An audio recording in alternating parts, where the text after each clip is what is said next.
Peter. Peter? I have a key. Oh, wait, my curl key. Come on, Peter.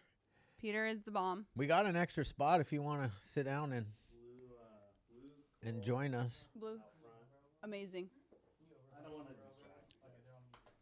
Peter Gates, it's so good to see you. Feels good to be. It feels good to be home. Happy 2024. 2024, everyone. Are we live? Yeah. Oh, Shane's in here. This is our first meeting. Do not unmute Shane. Where is Shane? He has his camera off, which is probably the best. Keep your camera off, Shane. We don't know what you're doing in Mexico. Yeah. Probably Bye, Louis. Have fun in school. Probably at the pharmacia or something.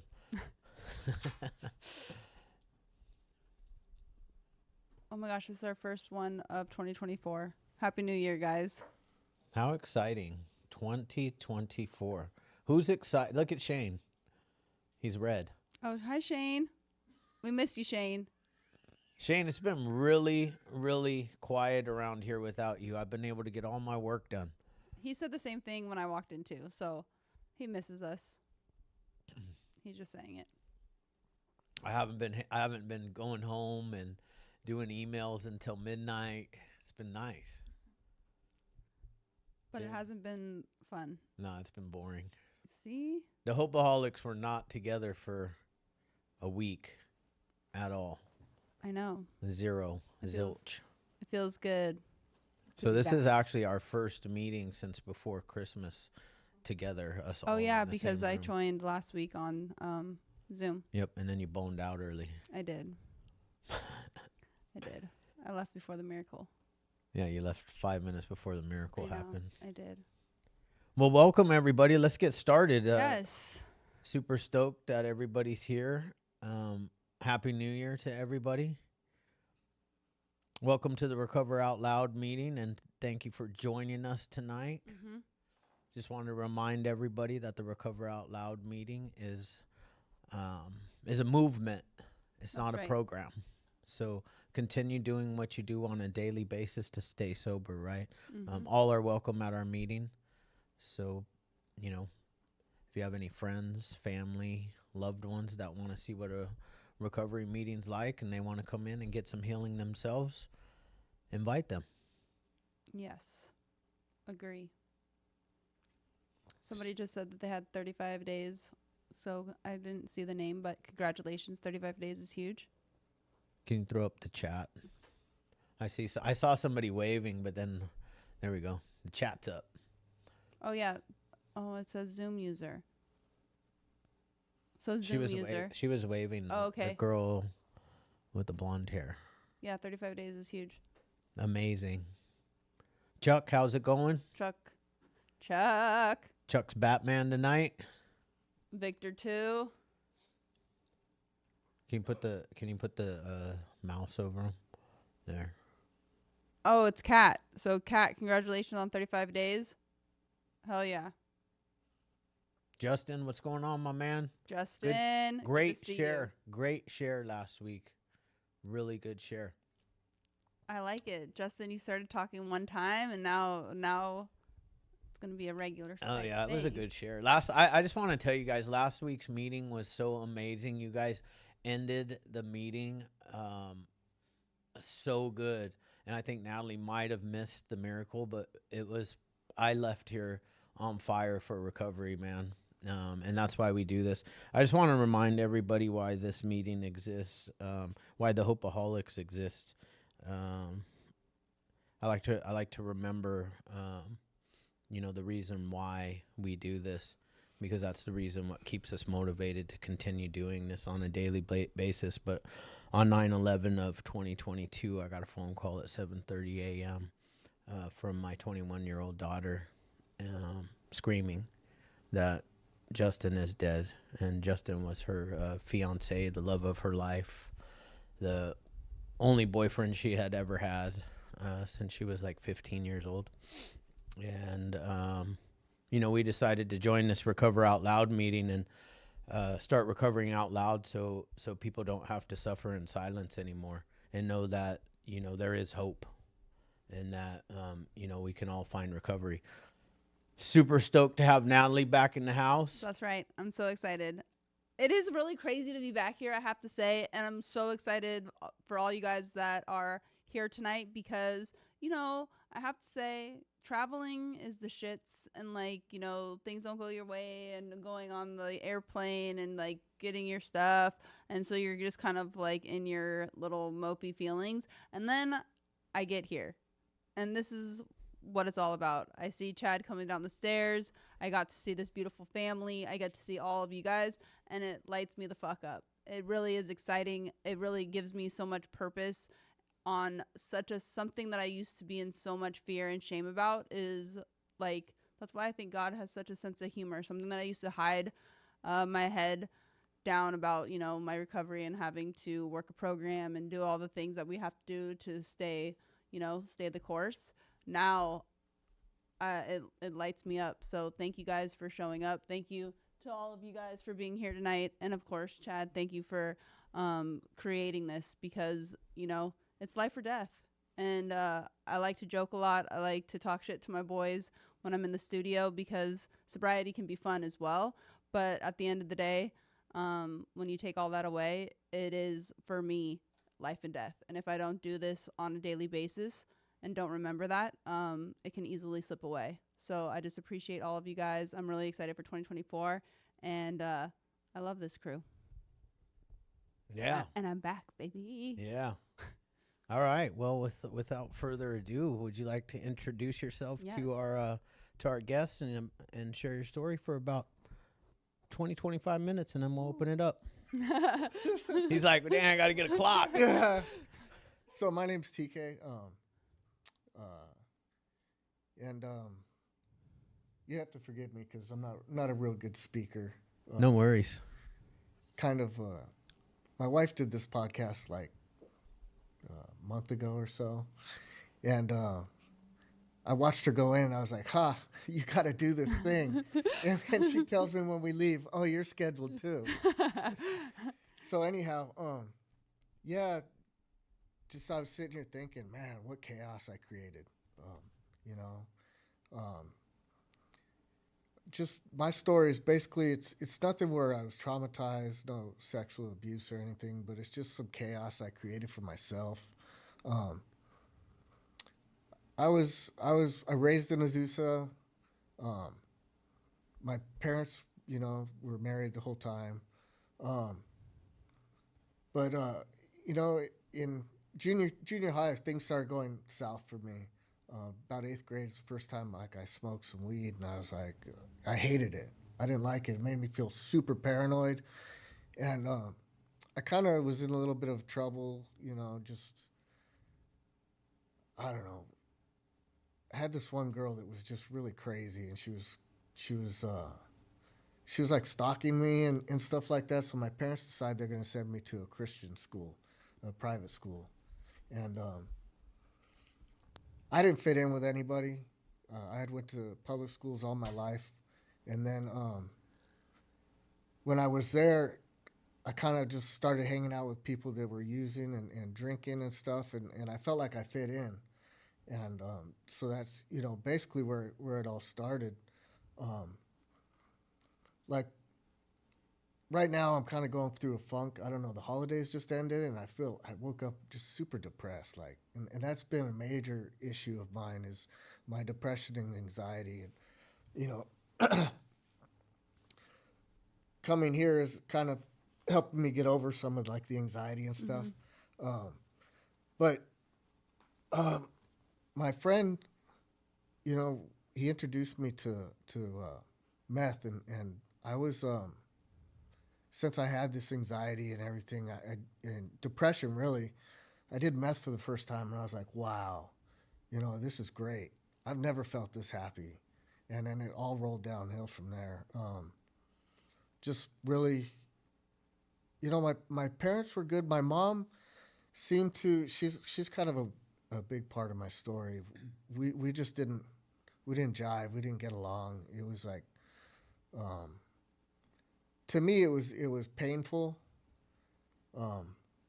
She saw that maybe I needed help or something with depression, so she started sending me to therapy really young. And it just made me feel crazy. And I know when I went back to school and after, going through some therapy and stuff, and I'd go to school the next day and I just felt like, I wanted to use because I didn't want to feel those feelings of just like something's wrong with me. Why do I have to go to therapy? What's wrong with me? Um, so I started using and um, just really dove into just experiment. I was talking to Chad earlier, and I experimented with a lot of drugs. Did everything about once, except for heroin. I never touched heroin. It was like we were saying, it was that drug you just didn't touch because you heard it ended up in death. And so, for people out there now that are just going through their phase and they're starting to experiment with drugs, there's no experimenting anymore. Um, you just wind up with a little fentanyl and you end up dead now, and that's what really scares me for my kids. Um, I have an older son. He's in recovery. He's doing awesome. And, he kind of creeped through the phase where fentanyl wasn't in, but, like, I have two younger daughters and they're in high school. It's like, Mm-hmm. just, you can't emphasize enough to them to just don't mess around. Um, and I'm hoping I could be a good role model. They saw what, it wasn't fair for them, but they saw what I went through. Um, Basically, I wanted out of my house bad. Um, I just didn't. I felt I was an only child, and for some people that's good, but for me, it just kind of caught me up in my own head. I just felt very lonely, you know. Wanted to spend the night at people's houses all the time because I wanted that camaraderie with someone else. Um, but so it was like, I was just in chaos. Everything was falling apart. I barely graduated high school. Um, I did graduate, and then that same year of graduating, my wife went to the same high school as me, but she was in junior high when I was in my senior year. She was in eighth grade, and it was a private school, so both both junior high and high schools were together. Mm. So I had seen her on campus, but she was off limits because she was like in eighth grade, Yeah. and I was a senior. For some reason, that summer I graduated, and my friend was dating her best friend, my wife, and we went to pick her up at my wife's house, and I said, "Well, who's that?" And he's like, "Oh, that's Crystal, such and such," and so I finally noticed her, and we we hit it off, and then I got that support that I've always been looking for, like someone to talk to, someone that you know I could share my life with and what I was feeling inside, and we I tried to spend every minute I could with her, and so we came up with this crazy idea that I didn't want to be at home anymore, and she was just in love, and we decided, well, let's see if you can get pregnant. And I'm talking, she's a freshman, and I had graduated, and so our first child was planned. It wasn't an oops. It was like, we're gonna do this, Wow. and we actually did. She got pregnant. Um, I was, still trying to kick the habit of stuff and still messing around with meth. That was my drug of choice. Um, and her getting pregnant, and then me just wanting to be out of the house. We thought the best thing we could do is, I need to grow up and join the military. So I went down the recruiter, signed up.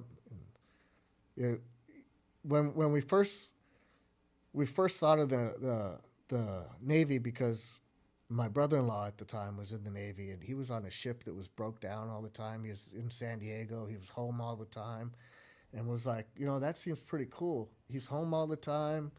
He's not. He just seemed like maybe it's a normal job. Well, I joined. I got in a brand new ship that was gone all the time, and I got stationed in Virginia. So my wife and I moved to Virginia, and she was only 16 or 17 at the time, and she left high school her sophomore year, and we went to live in Virginia. Had to do a lot of growing up, and at the same time, leaving my house with my mother, we still were, because I guess I was a troublemaker and maybe wasn't the easiest son to love, but a lot of turmoil at home. Even when I left, she had told me that I don't believe you're going anywhere until you're gone, and I was like, I'm doing this. One thing I've never done was quit. I've always, like, even going through everything I went through, I've always been able to hold a job. Um, I've always been able to take care of my family. So, we moved to Virginia, and I'm gone all the time. Um, Hardly ever home. I did 2 6-month deployments. Um, and just that time, I was the about 2 years in, maybe a year and a half. I was out to sea, and I worked on the flight deck. We were doing flight ops, and my division officer calls me in and says there's an emergency at home. And I thought something was wrong with my wife, and I went down to talk to him, and he says, your mom's in the hospital, and she's in a coma, and she's not going to make it. And my heart just dropped, and I started thinking about all the things that I've been through, and I never got to really make up with her before she got sick. And so I came home, and at that time, I wasn't 21 yet, but when I was in the Navy, you go over to overseas and you don't have to be 21 to drink. So it was just a drinking fest. And I couldn't use, meth anymore or do anything, smoke weed or anything. So it just became strictly drinking. I ended up flying home to see her. And it was kind of, she wasn't healthy. Her liver was failing, her pancreas, she had pancreatitis, and her pancreatic cancer. Yeah. So I wanted to talk to her and tell her everything, like say goodbye, but she didn't even recognize really who I was. She was so sick, and her liver wasn't cleaning her blood out, and so it was bad. And I went back. They told me that she was going to pass away when I was there. They took her off life support, and she ended up waking up from a coma, and I had to go back. There wasn't staying home anymore. And then I went back to the ship, and then I got the call from my dad that she passed away, and I was out of my leave, and I couldn't come home for her funeral. I just kind of dealt with it internally, and I went and there was no counseling back then. You don't go back.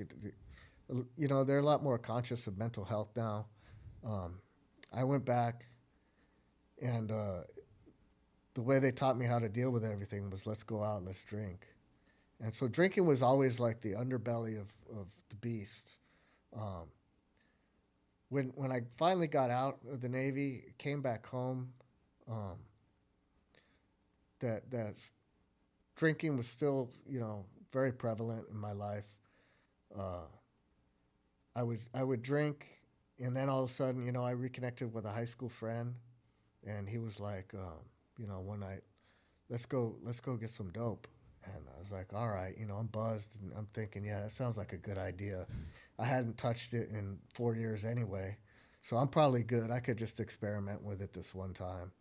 And it opened the floodgates, and it went from, just buying a $20 worth to, not paying my rent that I owed. And I dove right back into, what I had pulled myself out of. And for a year, I was going pretty heavy. And the sad part is for that year, my wife was innocent through this whole thing. Even in the Navy, she didn't drink.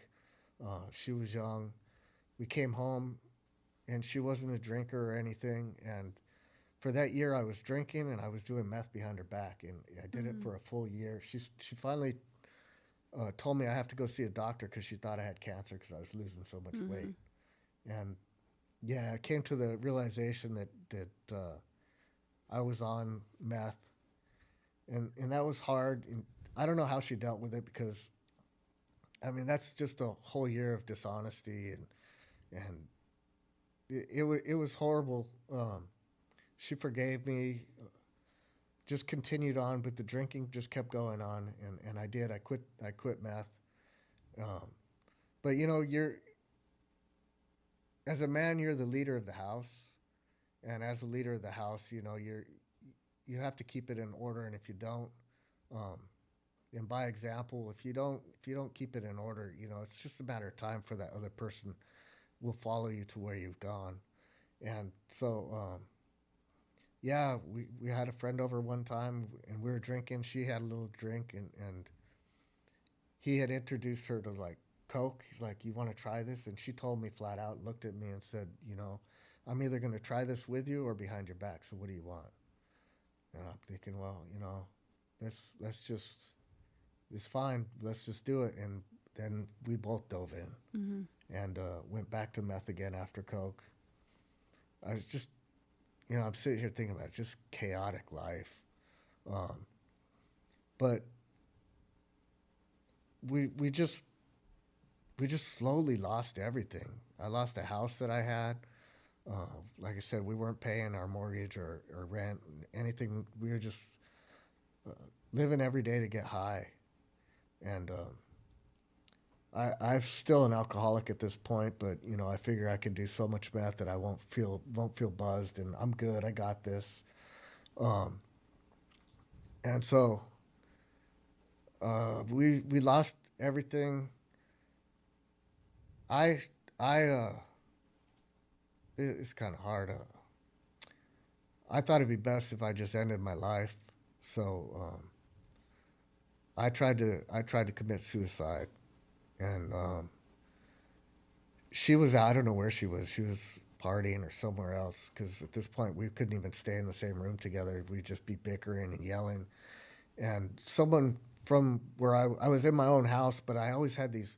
I had my own house, and I was like, let's see, 23, maybe 24, and I have a house, and so all the kids in that neighborhood where I lived, because I was so young, could relate to me, so they're always hanging out at my house. So I have Mm-hmm.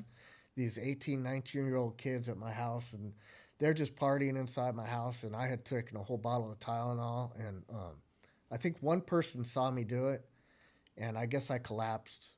And luckily, my sister-in-law lived up the street, and the kid went and ran up the street. If it wasn't for that situation happening, I definitely wouldn't have made it. Um, he ran up the street, got my sister-in-law, came back. Um, I just remember waking up on the emergency room table, and the doctor comes to me, and he has like a whole list of substances I have inside my body, and he's like, "So you want to talk about this? What is this?" And I remember just saying, "Oh, it's my antidepressant." and and he left me. He just left me bare and cold. Like he didn't give me any blankets, and I was naked on the table. And he was just like really harsh about the whole thing. Um, and I guess by acting out and maybe trying to, you know, commit suicide or whatever, I thought my wife would have some sympathy and maybe come back and say, "Oh, you know." I thought it could scare her straight into loving me again, and it really didn't. I ended up in, you know, what do they say? We either end up in jail, Mm-hmm. institutions, or death. Mm-hmm. I was one to end up in institutions all the time, and so I ended up just in in a institution, and she really didn't come see me. And I don't blame her for any of this because, like I said, I was the leader of the house, and I had created a monster. And I think she told her side of the story, you know, and just things didn't get better, and so my in laws came to me and said, "You want help, right?" And I said, "Yeah." So I went and got help with my in laws. I moved in with my in laws, and my wife was still out there partying, and I was deathly scared for her, and it scared me straight for a while. She saw me getting help and wanting to be better, and you know, since I was getting better, I guess she kind of wanted what I had, so she ended up moving back in to her parents' house with me there, and we lost the house. I was living in Highland. We lost the house in Highland because we weren't paying for it. And we started in 2004, going to church, no drinking. Um, Things were good. Things were great then. Um, and I ended up, things were so good that I ended up getting this I work for LA County, and things were so good that we decided if I get this county job, we'll be really well off. We'll try to have another baby. And so, that's that we went down that path and we had another baby. And then, um, like 3 months into my wife, 3 months into my oldest daughter, my wife calls me and says she's pregnant again. So we had two daughters that were born. Um, we were doing well, and I decided again maybe I could drink. And this time I went into drinking just full blown. Um, I mean, I just went from drinking on the weekend to drinking every day. And I had convinced her after we had our two daughters that, she could have a bottle of wine. She could have a drink if she wants. So we both started drinking again. And you'd think we'd learned our lesson. And we didn't. We ended up moving to, we bought a house in Fontana. It's our house we live in currently. It's a super, super nice house. I like it. But the drinking was there, and I started going so hard into drinking that I decided it was a good idea to maybe, so I could get through the day, to start drinking in the morning. And I started morning drinking, and things were just getting more chaotic. And then my wife, she was drinking at the same time. And it got to the point where I think I felt like she hated me. We were arguing all the time. I went to my pastor at church and asked him, and I asked him, I told him I got all these problems and it's all from drinking and everything. And he looked at me. He's like, I think it's this great answer's coming. Like he's figured it out. He's going to tell me what I need to do. And he just looks at me and says, well, you just need not to drink. Don't drink anymore. And I was like, oh, that's great. So this is the final hoorah we had.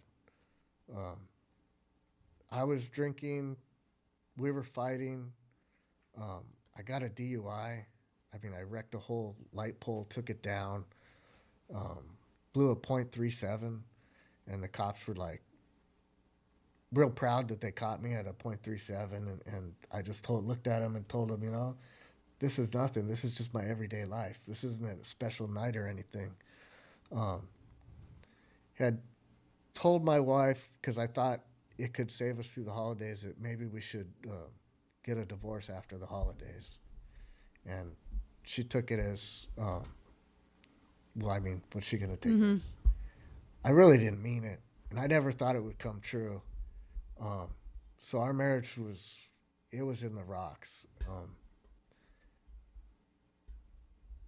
We were fighting, and she moved out and was living with her best friend for like a week.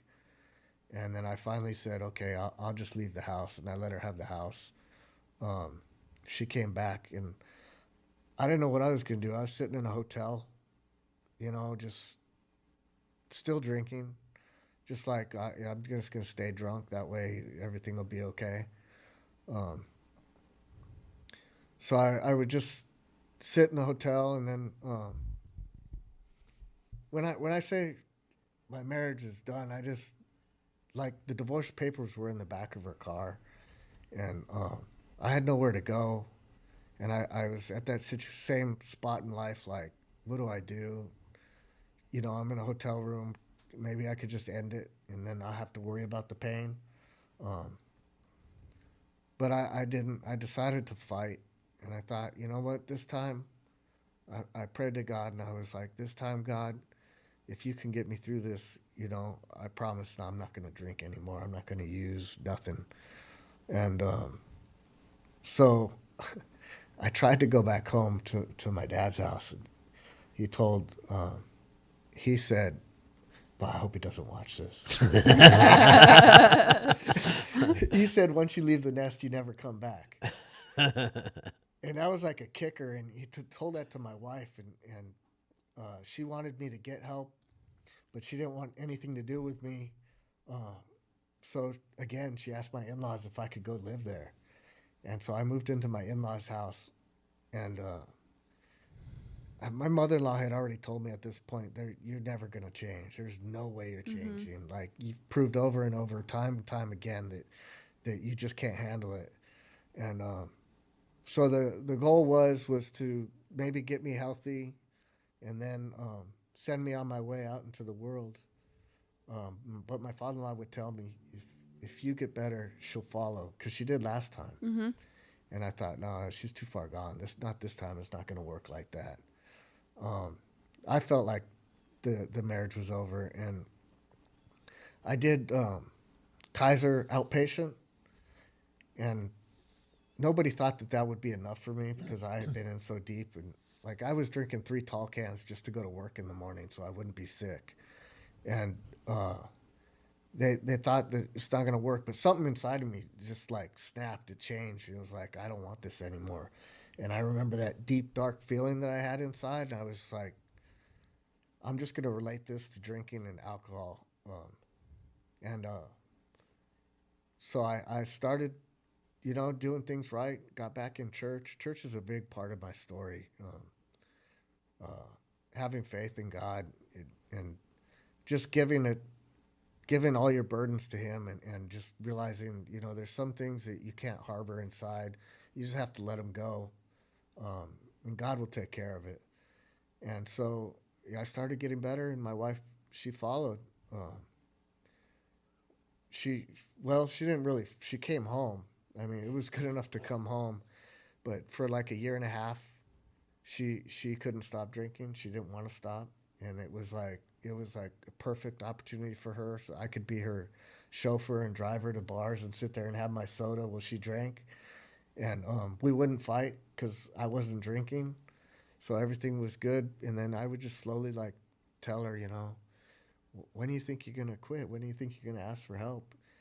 And it wasn't until her brother found a program that was like going to be a year and a half of her away from home till like she snapped and was like, well, maybe I'll try that outpatient thing that you did. And she asked me questions like, what stops you on the way home from not going to the liquor store and getting, I said, just go and don't worry about it. Like I said, give it to God. And she went, and it worked for her. And now we're at the point where we started a nonprofit for recovery.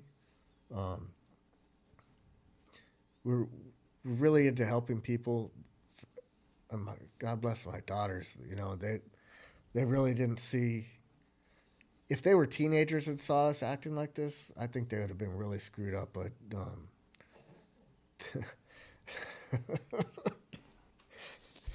yeah, they saw. They're right behind us. Yeah. So they were young enough that I think that we recovered early enough so that they know. They'll have friends over and stuff, and their parents will ask their friends, do they drink? And I don't know. I don't remember asking my kids if the other parents drank or anything, but their friends will ask, do your parents drink? Like, no. And we're kind of proud of it. And so we're doing a lot better. I mean, that's a short version, and a lot of the feelings were just super intense. I remember going through everything, but we're here today, and things are, we're going on our 29th year of marriage. Wow. Yeah, and we're closer today than we've ever been. we're just honest with each other, and I love being married. I mean, it's fun. It's a blast now. And even our vacations, we go on, like we'll go to Big Bear, and it's like there's no drinking, and it's just like cool to be able to soak everything in. So yeah, that's basically my story. I'm not the best speaker. No, you were great. So You're fantastic. I mean, Amazing. Yeah, your guys' story. I really sketch out. That's why I mean- was a drinker.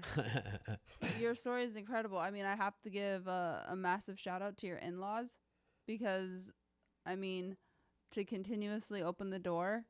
Because I mean, I'm an addict and an alcoholic myself, and I would be like, get the fuck on. I'm tired of your bullshit, Yeah. And so it's like, it's really, and that's where now, I try to do like living amends. Like my parents are everything to me. They celebrated their 50th year anniversary, wedding anniversary this year. And it's like, showing up for them as much as I possibly can. I mean, I FaceTime them every single day. Because it's people like that we have in our lives that continuously were there giving us a little bit of something that we necessarily probably didn't really deserve at the time. And then another shout out to you and your wife, because I mean, first of all, the disease is it's a hell of a one. And then to be able to battle it together continuously and to claw, tooth, and nail through the thick, through the thin, through the good, through the bad, and stay diligent. And now you're at celebrating 29 years. That's huge. That's like, it's really amazing. Yeah. Because a lot of people, it's easier to just say, you know what? There is way too much bad blood. It's time for us to go our separate ways. But it's like, it's funny because when I had to put my tail between my leg and call my sponsor after I thought I graduated the program, and I feel like this is kind of like with marriage too. It's very different, but I love being married too. I called her up to be my sponsor again because she already knew all my shit. She already knew all my dirt. I don't want anybody else. I don't want to have to go and like tell all my shit and put all my stuff out on the street, So it's like, that's your road dog. That's like who knows you in and out, the good, the bad, the ugly. And so it's like we ride together. That's definitely what it is. I mean, you put it perfectly in perspective. That's the way I feel. Yeah, my in-laws, my mother-in-law hugs me nowadays, and Yeah. it's like it's a real hug. Right. It's not like Yeah. just a pat on Sure. the back. So they did a lot for me, and I owe a lot to them. But yeah, it's I mean, I struggle with mental health, and I don't know what it is. The holidays just got through, and I woke up on Monday and was like, I missed the parade. I missed everything. Get some FOMO, huh? I just felt crappy. I'm just glad that I got to come here tonight. And just I did too. I'm right there with you. Like I literally text my husband when I landed, and I'm like, dude. But I'm also like a female, and I feel like since I was raised with all boys, like I know that sometimes I'm like in my feelings, and which is very much I can talk myself into making those feelings more, right? But I had him with like, God damn, I feel like and like depressed and sad and weird. But then I walked into here, and that was literally like 4 hours ago. Then I walked into here, and I'm straight. I'm good. I feel like larger than life. But that's just one of those things that I have to continuously, like, which demon am I going to feed? I have to continuously feed the good one, because the bad one, she wants to take me out every single day. Yeah. And it's a fight. Yeah. And it sucks. Well, thank you so much for being vulnerable. For sure. And coming on here and telling your story. I haven't done that yet. Yeah. I haven't come on this podcast and told my story yet. Natalie did though. No, I didn't. Not on Recover Out Loud. Not on the Recover Out Loud. Oh, a little bit on as my first guest. Yeah. But she was a guest on the Hopeaholics. Right. Shane, somebody's asking you what kind of coffee drink is that, and is there any alcohol in it? That's hilarious. Is he? Can he hear us? I think he has. Oh, He said no alcohol, and it's just a regular coffee with the thumbs up creamer in it. There you go, Rachel. Anyways, let's open it up for Yeah. sharing, man. I can't wait to hear what y'all have to say. Great share though. Don't think Oh for yeah, a second. Rachel It's- said it's she really didn't ask important. about It's really good. alcohol, Shane. I made that part up. I was That's hilarious. oh, Rachel's giving me the mom finger like you don't tell him Yeah. lies. Oh man, who wants to share? Raise your virtual hand or your real hand. Zoom user number 1 would like to share. She's up at the top. Up. We got a new girl in the house tonight. Just kidding. She's a pro. Come on, Emily. There we Just go. kidding. You're up. Zoom user 1. She must be Zoom user must be Cat. That must be Cat. This is Kat. I don't know what happened to my Zoom name, but Cat with thank you 35 days. yes, thank you. I Yes. feel so great. This was the first Christmas and I don't know how long that I was sober and around my family and back around my boyfriend's family, and it just felt really great. I really related to a lot of the stuff that TK said. My man stepped up whenever I couldn't, and he chose to get sober, and he led by example, and he met me where I was at, and he didn't push me, but it was what I needed to get myself together. And today I'm just really, really thankful to be here and in this meeting. And the day after Christmas, my cousin overdosed on or was poisoned on fentanyl, and my 94-year-old grandma found him.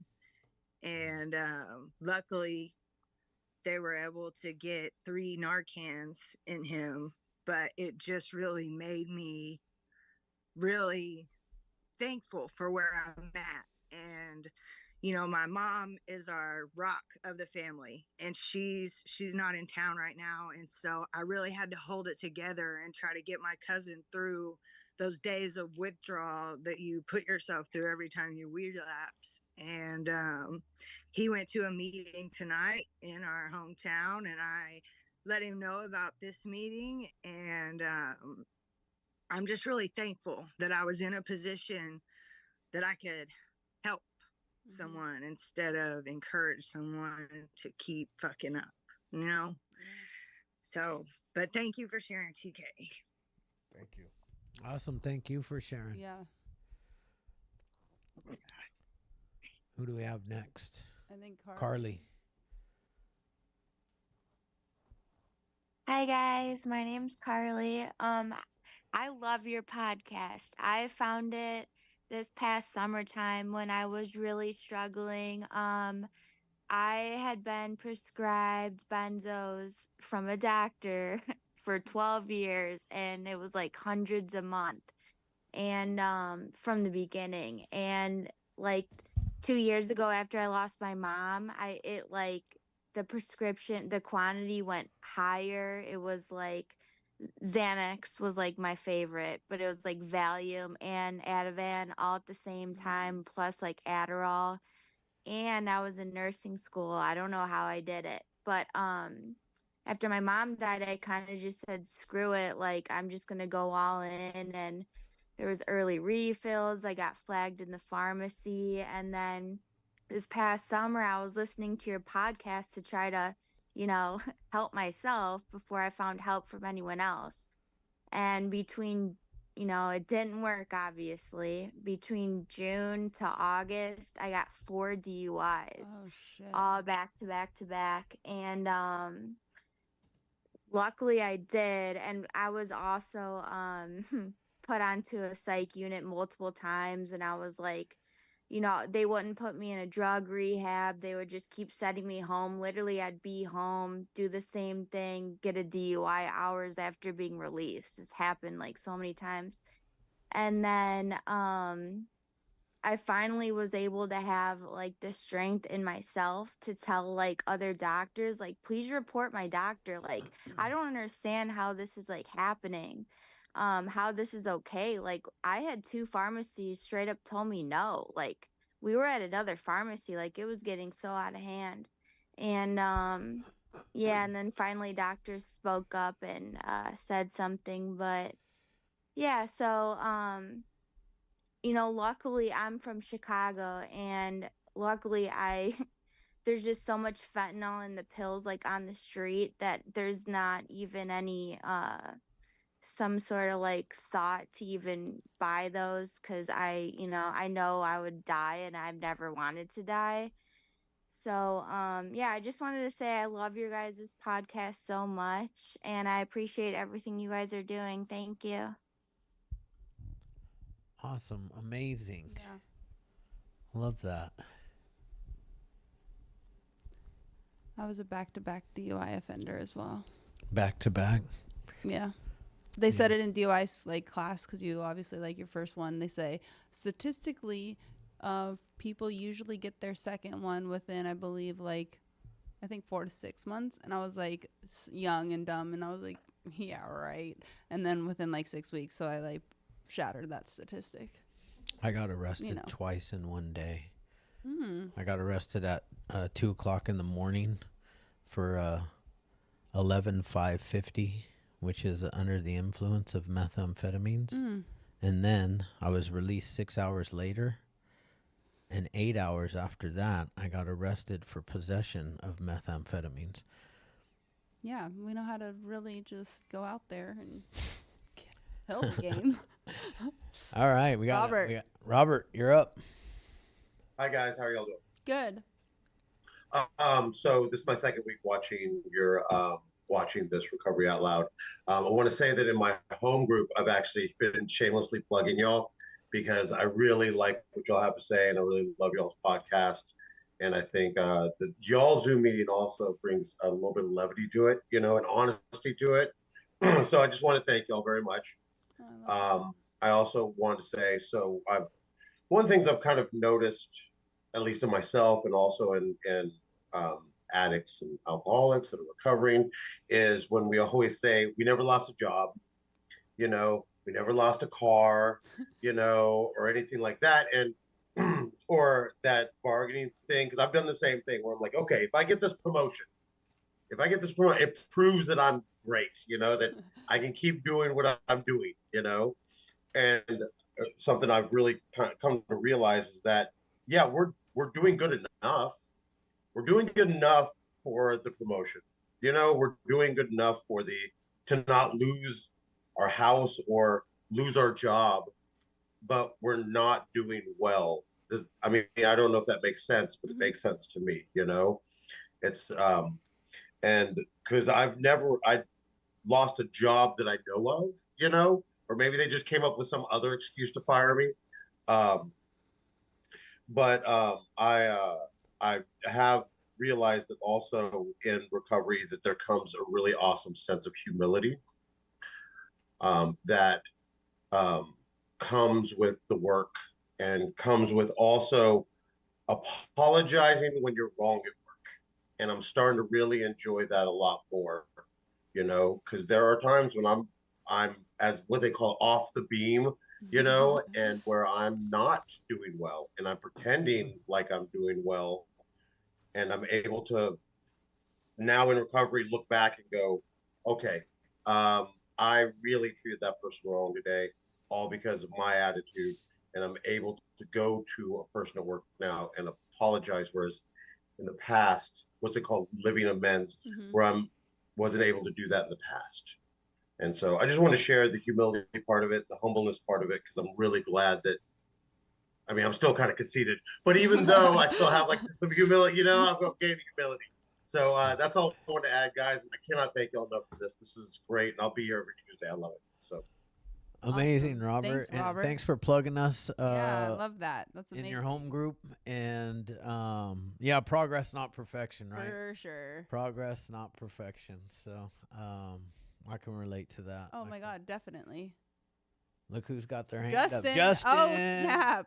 Woo! What's up, my man? What's up? How are you? Good. I actually have a lot of similarities in the beginning of my story to the share tonight because I started to use weed first too, and I tried for probably 20 years to like it, and it was never my thing. Um, but I know when I didn't do anything and then started for 2 years I didn't do anything and then started to use meth and I guess you could say that was kind of my drug of choice for a long time. It kind of left me homeless and there's a bunch of things in there, but I also joined the Navy and I served 4 years, but when I was in the Navy, I did drugs too. Um, and it's crazy because I was a helicopter mechanic and I can remember working on the helicopter being fucked up, and I was a very I was a good drug user. I could do drugs all day long every day, and I mean I was a mechanic. After I got out, I worked in aviation as a civilian for a while, and then went to automotive. So I was a mechanic for 23 some years, 23 plus years. I didn't have a car come back. Like I was a good drug addict, you know. Um, but I wasn't happy, you know. Um, I've I've dealt with mental health for as long as I could remember. Also, it's funny because I actually the first time I tried to like half-ass commit suicide was when I was like 15 or 16. I also took like probably 30 Tylenol, something like that. So I had a lot of similarities to what you were saying.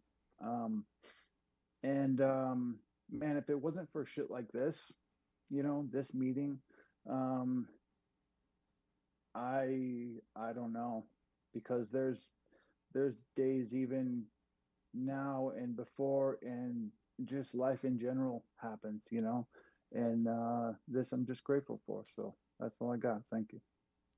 Thanks, Justin. I love that. Yeah, great share, man. I love the vulnerability. No, but that's why I love this meeting, because I feel like, I mean, obviously we're on video and we can all see each other and stuff, but it's like it's such a different vibe. I feel like it's almost, I don't know, you can tell your deepest, darkest secrets and no one's going to say anything.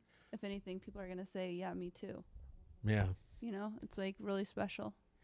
Also, man, I hope that every one of you guys that are on the Zoom meeting could someday participate in the studio, because Oh, yeah.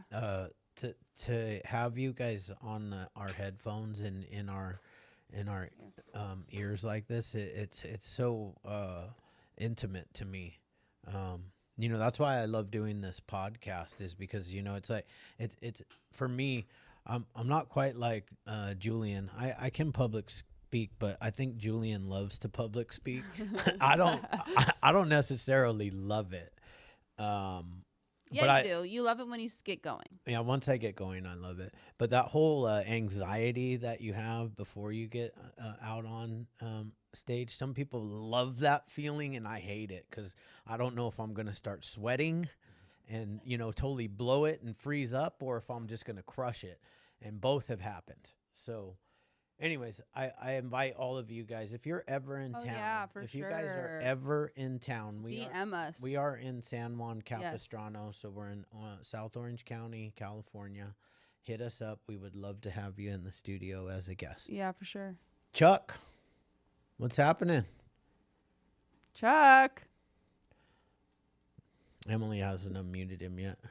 Yeah. Hey, everybody. Hi, Chuck. What's going on, everybody?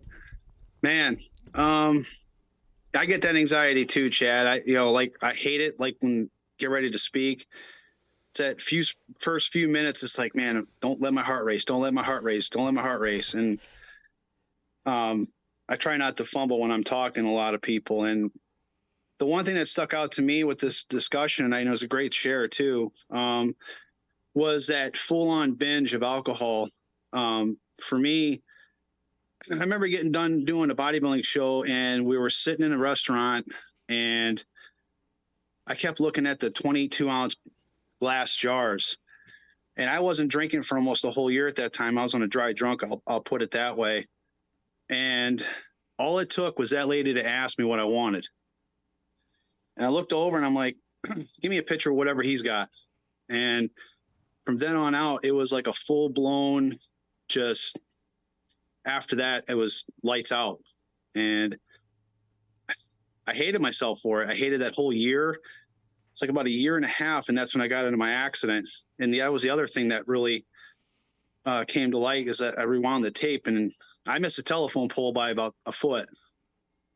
I just hit the guide wire, luckily. And I was in a blackout, and I remember waking up during the accident, and wasn't the greatest feeling in the world. I'll say that for sure.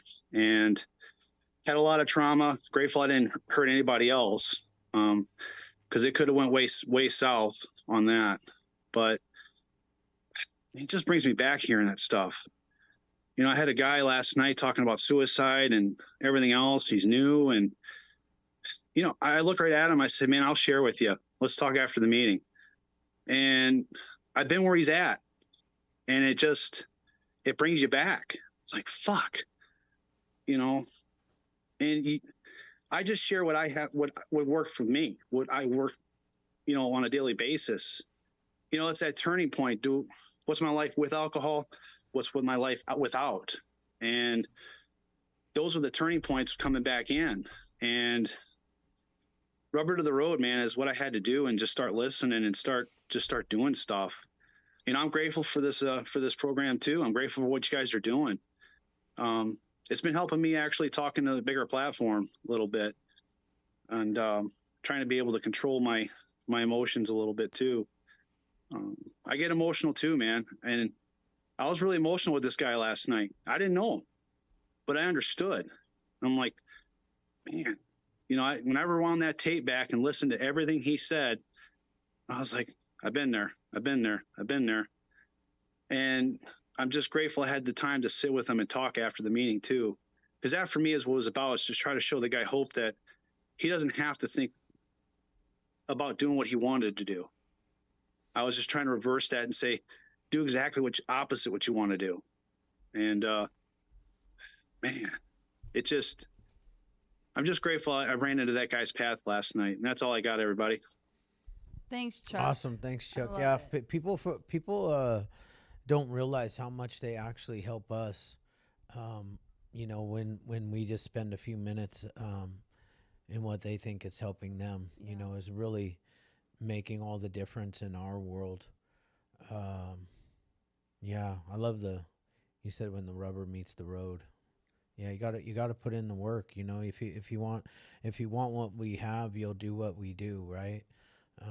And I think too, it's like, life is hard, and we're all gonna have like really good days, and we're all gonna have really not good days. And some days there's where I'm like, God, I'm rooting for midnight.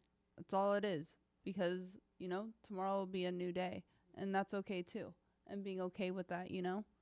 Oh yeah. Every day is a successful day as long as I don't get drunk or loaded. You know, sure. That's for damn sure. Because I know what the end result is every time I get loaded. Same. And for me, it always ends with silver bracelets. Me too. On my wrists with my hands behind my back. And I get to head to and I'm freezing cold. Oh yeah, you're probably wearing the wrong cold thing. In jail. No, even probably wearing the wrong thing. Come on now. You never get arrested in a nice coat. Never. You know. Seriously, Pete knows. Totally. Right, Pete? Pete, you ever have a good coat on when you get arrested when you're out there? Right before you go in? My boy Pete right there. He's yes, Pastor Pete. Yeah, Pastor Pete. Go check him out. He was a Hopeaholic. Check out Pete's podcast on the Hopeaholics. That's a story right there, man. Pete's that guy right there, and I'm only going to repeat this because he said it in his podcast. That guy right there, Pete, he started a gang. about what 30 years in prison, Pete? Am I Pete- overdoing it, or Pete's the man. 35 years in prison? And he finally got it right. How many years do you have now? Like 13? 15. 15 years sober.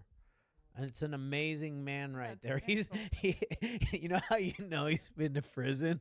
He knows how to do like. Yeah, and the fact that we're reading his like sign is insane. We're just Like, over any here like, normal people would yeah. be like, wait, what? Unmute yourself.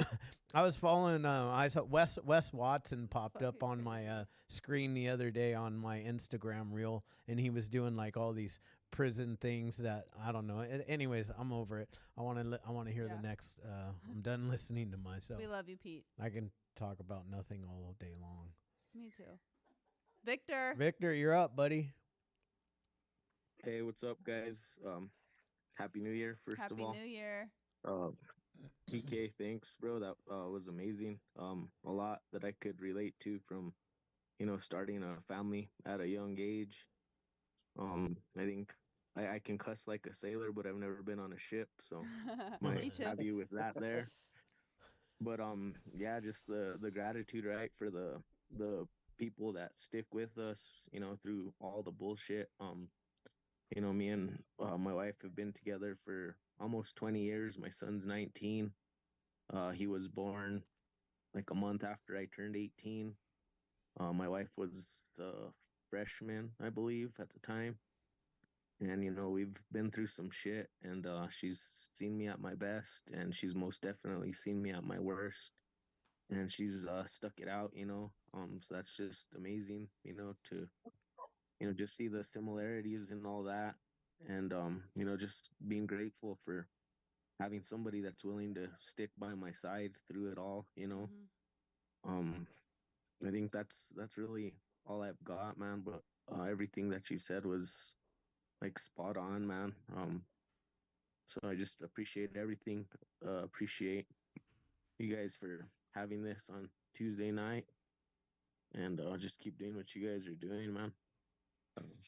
That's all I got. Thanks, guys. Thanks, Victor. Awesome. Thank you, Victor. Yeah. All right, guys. Unfortunately, that is God, all that's right? Yeah, it's crazy. I'm so excited to be back. I'm so excited to be here. Thank you so much for your lead, Chad. Of course, you know how I feel about the entire Infinity group and everything. Like, this is it.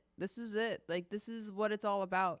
I mean, the fact that we are people that really shouldn't be here, because like you said, I'm meant for jails, institutions, or death. That's when I'm like heading the ship. That's where I go. And you know what else that stuck out to me that you said tonight, and I really like it a lot, the power of partnership. And I'm very thankful because I love being married. I've been married for 10 years, and having a strong, the man leads the ship. I'm a tornado, and I can do a really good job. I'm either going to light up the town or I'm going to burn that bitch down. So it's like, it's very, I just love that. And I think it's very powerful, and being in a healthy relationship is everything. All right, guys. Well, I just want to say Happy New Year to everybody. I'm super excited and super pumped for 2024 for me, and I hope the rest of you. 2023 was amazing. I didn't get loaded all year, so that in itself was a miracle. For sure. A lot of new relationships in my life. The Hopeaholics podcast started, and Big Nem got introduced. Yep. We got Natalie, Eva Marie in the house. We have no idea where Shane is. Oh, there he is. I see him right there. Oh, for a minute it was just his crotch though. I was like, can he like move his fucking phone? Like somebody was sharing and all I could see was his fucking crotch. That's amazing. I was like, is he doing that on purpose? What the hell is going on? You never know with Shane. Yeah, you never know. It could be. Guys, it could be. If Shane ever does or says anything that is weird or offends you, please remember, I just spit on Natalie. Oh, you did? Yeah. Please remember that Shane is from Canada. And not just not like the cities of Canada. Oh my God, who unmuted him? he doesn't have control to do that himself, does he? He's from Canada. Happy New Year. But I'm super stoked and super excited, guys. I can't wait to see what 2024 has in store for all of us, for the Hopeaholics. When I look at all of you, I think of all of you as part of the Hopeaholic family, man. Sure. We're out here fighting this war on fentanyl. That's what our whole purpose is. We are going to take over the world, you know. So that is our goal. There's no other better people than, you know, recovering addicts and alcoholics to, you know, make things better and make things right in this world and save other people's lives. So agree. With that, I will end. And do we dance out or no? Well, do you know how to do the we have the button. Can everybody who wants to turn on their camera, and then just put your hands up in the air like I do right now. See my hands up in the air? All right, everybody ready? Cue the outro. I still want to do it. That's for you, Shane. Yep, since Shane's mic was off. That's for you, Shane. All right, let's pray out. Okay. God, grant me the serenity to accept things I cannot change, the courage to change the things I can, and the wisdom to know the difference. Amen. See you guys next week. Love you Super guys. excited. Awesome meeting. Yeah, really good. Amazing.